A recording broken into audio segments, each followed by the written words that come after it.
Се соочите со реалноста, бидејќи овие деца таму не беа само бројка, само име, само презиме и некој си таму. Оваа трагедија не е апстрактна нешто. Некаде нешто се случило.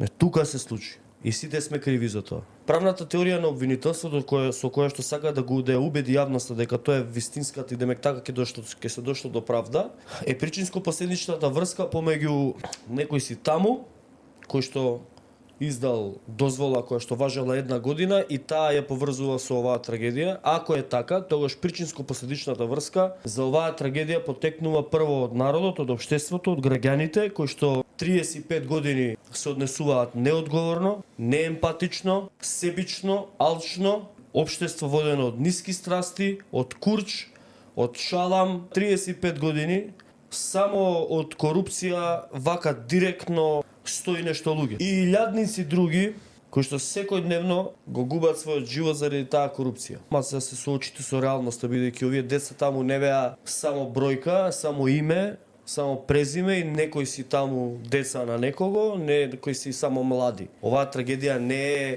апстрактна нешто. Не е нешто архаично. Некаде нешто се случило. Не, тука се случи. И сите сме криви за тоа. Бог да ги прости сите кои што загинаа благодарение на државата и на општество, сите жртви кои што паднаа за нашиот чалам, жртви на нашата мрза, жртви на нашата самобендисаност, жртви на нашата неемпатичност, глупавост, сеирџизам. Бог да ги прости, нека им е вечна слава, нека почнеме да мири да им се извиниме.